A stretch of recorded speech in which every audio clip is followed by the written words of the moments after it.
Welcome to the Church of Jesus Christ. Our theme today is All is Well. Our theme today is All is Well. What did you hear in that statement? What did you hear me say? What did you process through? Did I give you a report that everything is fine? Maybe, if that's what you heard. Did I give you a positive report on life? All is well. Maybe, if that's what you heard. Did you hear a specific reference to a specific chance meeting? All is well. Did you hear me reference maybe that all is a chance meeting? All is well. Do you even believe in chance meetings? I grew up under the voice of Brother Jim Miller, who's with us today, who told us over and over and over and over again, there are no coincidences. Would a chance meeting fall under a coincidence that he says doesn't exist? Everything happens specifically and directly by the hand of God. Did you hear me when I said all is well? Reference the woman at the well. And if all is well, does that mean I put you in that category of the woman at the well? And if so, did you hear me confess that I am the woman at the well? All is well.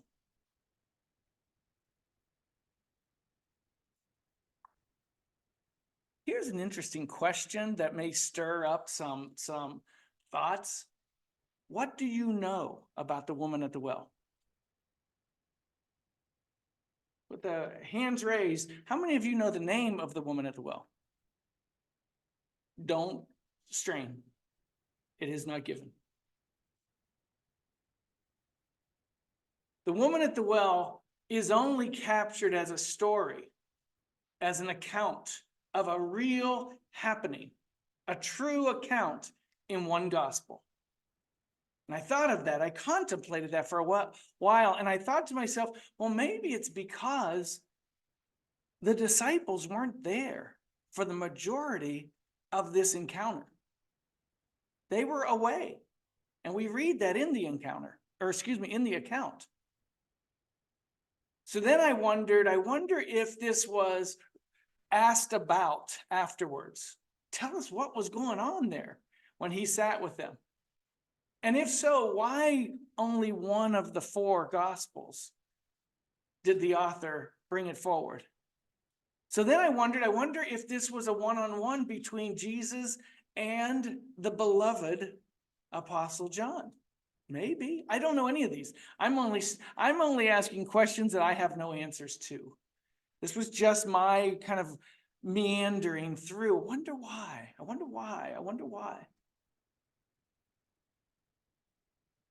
I thought about her specifically. And I'm going to go to the word in a little bit. Some of the things we do know, since we don't know her name. We know she was married. We actually come to the knowledge she was married multiple times. Does anyone know why she was married multiple times? It's a question with no answer. Was it because they passed? Was it because she divorced? It seems, I do, that doesn't mean it's accurate. I infer from the account, given the way this comes into the conversation, that it may have been the latter. And did that condition, whether it be the wife of many for whatever cause, did it lead to a condition that she felt scorned by the townspeople? She was certainly scorned for her ethnicity. She was a Samaritan. And we'll read that account in just a moment and why she questions the interaction with Jesus Christ being a Samaritan. So she must have felt scorned in that. I believe, again, I infer, so I want to be sure I'm not making these as statements that are certain, but I believe she did feel scorned by the townspeople. Because we're going to find in this account that they met at noon, in the 6th hour is what it says. And there's some back and forth there, what the 6th hour means. In Roman times, the 6th hour was 6:00 p.m. But I don't believe that that's what this account was speaking from. I don't believe that that's John's reference. So I believe it was noon. And the reason I believe that is the well was empty. There was no one there. This was not a busy time, and noon would not have been a busy time at the well. It's hot. They're in the desert. People are not out in the hottest time of the day. They'd come out early in the morning and gather their water. They'd come out late at night and gather their water, not at noontime. So I believe she strategically went to the well when there was no one else there. And I believe she did that because she was scorned. She was looked down upon. She didn't give any excuse. She didn't give any explanation to her condition, just that she was married multiple times. Today our theme is all is well. Yes, maybe there is a double entendre there. I'm going to go to the 4th chapter of John. With apologies to our Tuesday nighters, this would have been a fabulous chapter to study on a Tuesday night. Asterisk, maybe we will someday. Not by my doing. If someone else wants to pick that, I understand it, because it is truly a rich and robust chapter to read. So I'm going to read some. I'm also going to talk some, because the entirety of the chapter is the woman at the well, or at least the majority of it. So I don't think I'm going to read it all, but I'm going to walk us through so that we get to where we want to get to. Jesus had it was claimed in John 4 that Jesus had baptized even more than John the Baptist had. This is early in his ministry. So already there was a wave of conversions.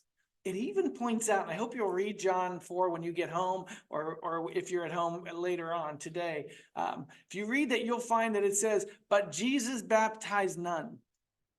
Claims that he baptized more than John the Baptist, but he personally baptized none. I've always found that an interesting fact. He didn't go into the water and baptize. He instead empowered his disciples to do so. They had left Judea and they were headed for Galilee. And on the way, they stopped in Samaria. Sychar is where they specifically stopped. Now, where he stopped and where he rested was a place called Jacob's Well. This was a plot of land that Jacob of old had given to his son Joseph. They built this well there, and this is where the townspeople came. This was a central point to the city for people to draw their water. Jesus' disciples had gone into town to get food, and he rested. So he's sitting on the well, and it says that he rested because he was weary from his journey. So he's sitting on the well at noontime, and I'm going to pick up in the 7th verse. So I hope you'll I hope you'll follow with me. And there cometh a woman of Samaria to draw water. And Jesus said to her, give me to drink. Now this was based on customs and traditions that he's not from this place. So he's asking a townsperson to draw him water. I'm not going to read 8 because it references where the disciples are, but they're gone. Most importantly, none of them witness to what's happening right now. Then saith the woman of Samaria unto him, how is it that thou, being a Jew, asks me a drink of me, which am a woman of Samaria? Reference the scorning of the Samaritans. For the Jews have no dealings with the Samaritans, said she. Jesus answered and said to her, it says thou, I'm going to say you. If thou knewest, I'm going to say you. He said, if you knew the gift of God and who it is that saith to thee, give me to drink, thou wouldest asked of him, and he would have given thee living water. One of my favorite things about the interactions of Jesus Christ is he goes right to it. He immediately goes to his purpose. He understands time is valuable. I'm not going to spend time asking about the weather. I'm not going to spend time in kind of complimentary conversation back and forth. He goes right to it. If you knew who I was, you would have asked of me to provide living water. And the woman said unto him, Sir, thou hast nothing to draw with, and the well is deep. From whence then hast thou that living water? No surprise. Another encounter with Jesus Christ, with an individual who truly doesn't understand what he's speaking of. She goes on to say, Art thou greater than our father Jacob, which gave us the well?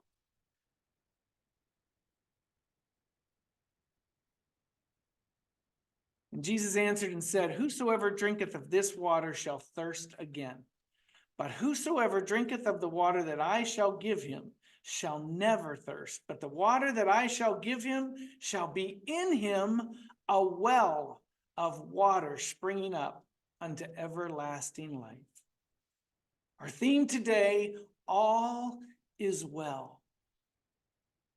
There is a well springing up within those who choose Jesus Christ, and more specifically are chosen of Jesus Christ. The woman said unto him, Sir, give me this water that I thirst not, neither come hither to draw. Jesus said to her, Go call thy husband and come hither. Now, we could stop at this verse and talk for hours. That Jesus introduced this part of this conversation at this time. Why so? Especially given her answer that she's going to give. Go call your husband. And the woman answered and said, I have no husband. And Jesus said unto her, Thou hast well said. That's accurate. You've been truthful. Thou hast well said, I have no husband. For thou hast had 5 husbands, and he whom thou hast is not thy husband. I see you, said Jesus Christ. I see you in your condition. I see you in your life.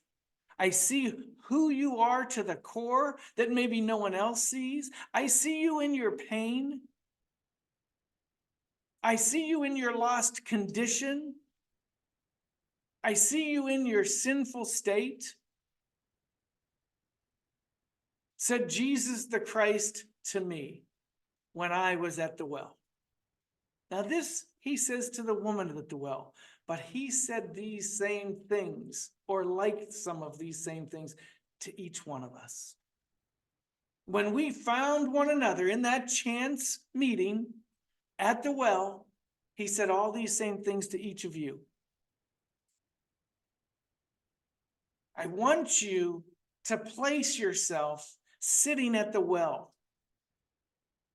Each of you, in whatever condition you bring to the conversation, to the meeting, to the encounter, to this loving exchange.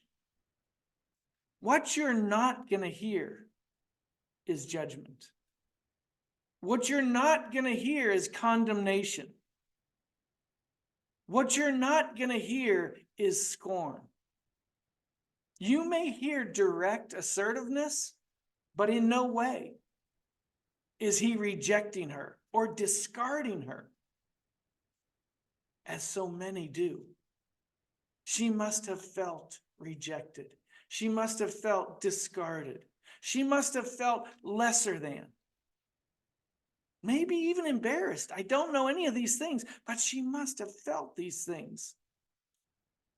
And that's why I know I was the woman at the well at some point in my life. And maybe if I truly take a look at myself, at many points in my life, I have returned to that well, to that conversation, to that interaction. And I find my Savior loving me, maybe even when I least deserve it. I don't take advantage of that. I don't take that for granted. I don't use that for an excuse. It just is. And so maybe it is for you as well. And maybe this is all familiar to you as well. And if not, I want you to consider placing yourself at the well, because all is well. This is where it begins. This is where we are confirmed. This is where we are identified and called and invited. This is an invitation from the Savior to this Samaritan woman, to this lesser than, at least from her own definition. I am the woman at the well. He goes on to talk about a back and forth, and I'm not going to read into that. And she claims that in this very mountain, in this very place, they worshiped. And he's going to say, there's going to come a time when there's going to be nowhere to worship. And it's going to come, the voice is going to come out of, the message is going to come out of, the gospel is going to come out of, the salvation is going to come out of Jerusalem. And she doesn't quite understand that. But she knows what she knows, and she makes that claim in the 25th verse. She says, the woman saith unto him, after all of this back and forth, it says, the woman saith unto him in the 25th verse, I know that Messiah cometh, which is called Christ.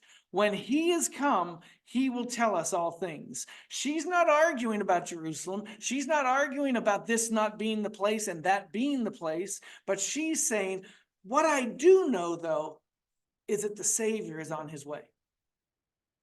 And Jesus said unto her, I that speak unto thee am him. Can you imagine? Can you imagine a life of desperation? Can you imagine a woman who feels so lost? A woman who feels scorned, discarded, rejected, as I said earlier, now says, this is what I do know, and this is what I hope for.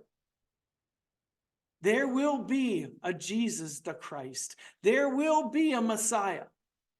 Him we wait for. And as she says that, he says back, it is me. I am who you have awaited. Can you imagine?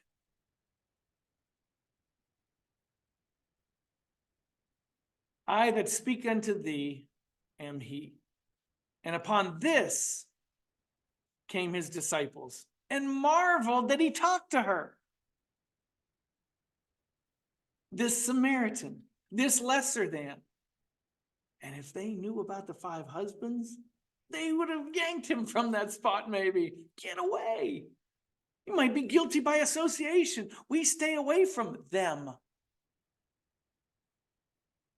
I wonder if there are them in our lives that we stay away from. Another time, another place. Marveled that he talked with this woman, yet no man, none of them said, what seekest thou? Or why talkest thou with her? They didn't say it out loud.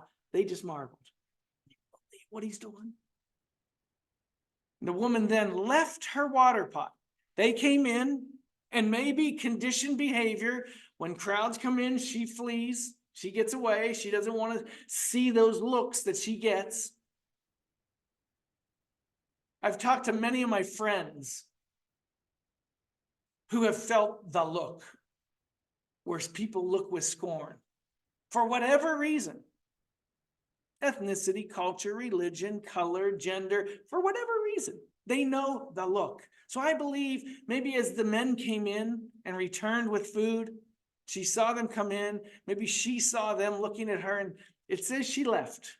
Again, no answers. I'm just asking questions that cause us to stir us to thought. The woman then left her water pot and went her way into the city, and saith to the men, come, see a man which told me all things that I ever did. Is not this the Christ? She believed. She believed. She wanted confirmation. She wanted them to see. She wanted them to experience. They who had scorned her, if I'm correct, she's loving and giving them opportunity to meet the Christ. This is magnificence.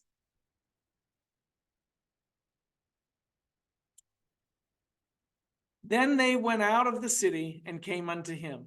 Then those men that she told came to see.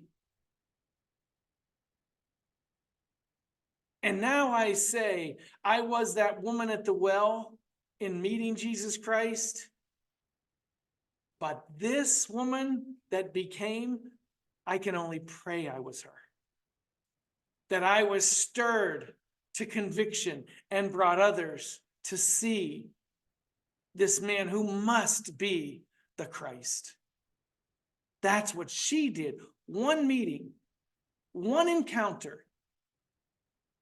And she went to those in her city and brought them to see him. And in the mean, while his disciples prayed him, saying, Master, eat. He said unto them, I have meat to eat that you know not of. Again, never a wasted word. Come and eat. Have some meat. Have some lunch. And he launched into spirituality. Oh, I carry meat that has to be shared with all. Salami, pepperoni has nothing to do with or in comparison to the meat that I bring to this world. Therefore said the disciples one to another, hath any man brought him aught to eat? What's he talking about now? He has meat.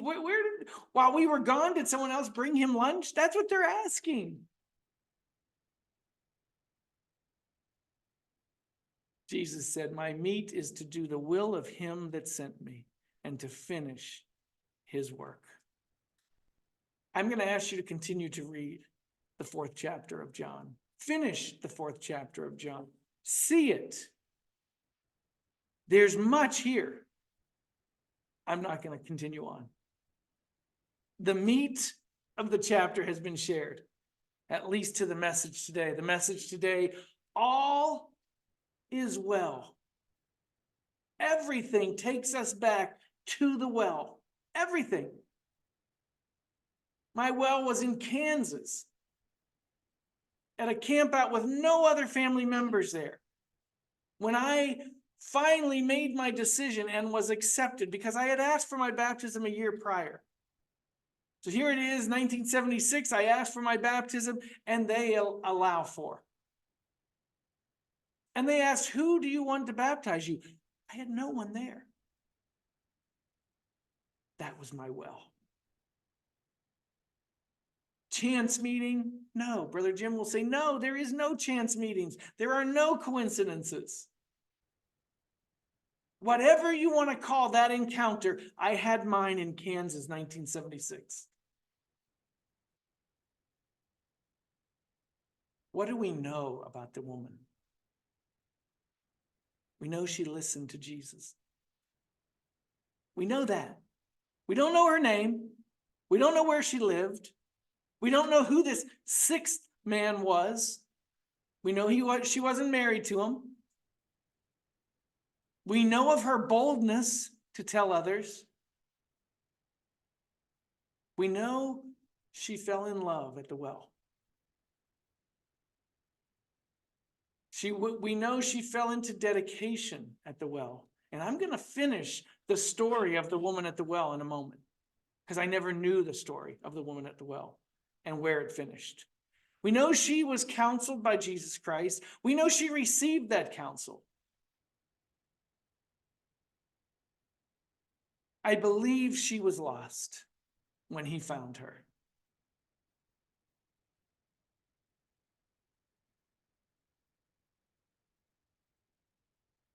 I will only say this, not to be controversial, but I would say a man who was sitting at the well, who was married 5 times, is different, and certainly was different than a woman sitting at the well, married 5 times. And I'm sure she felt that.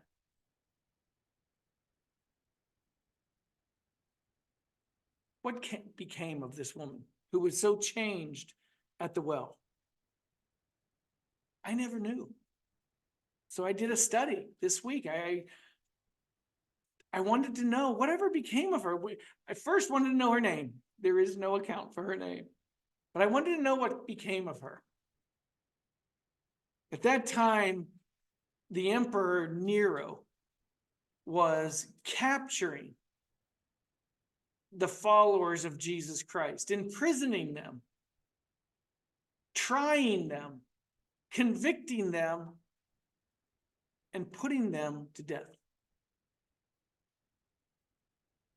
The woman at the well was captured and tried and convicted for her boldness, for her outspoken faith, for her testimony.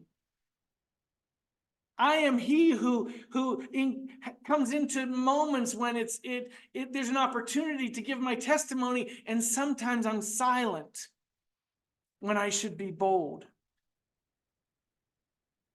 She was so bold that she was tried and convicted and martyred. How did that take place? She was thrown down an empty well. All is well. Her theme is all is well. Everything takes us back to the well. Everything takes us back to our meeting with Jesus Christ. Everything centers on the same type of conversion that this beautiful story speaks to. When you met up with the Lord, or if it still is to happen in your life, it is a time when we have no excuses. We don't even need to offer explanation. We just are. And he'll say to any one of us, or he said to any one of us, I see you. To her, he said, yeah, you said well. You're not married, but you've been married 5 times. And he that you're with today is not a husband. He said the same to me. Not specifically to that explanation, but to who I was and when I was and why I was. And he welcomed me. Come and drink the water. I only use me and my and I as pronouns so that I don't sound like I'm convicting any one of you, condemning any one of you, judging any one of you. But you know your story. And your story began at the well.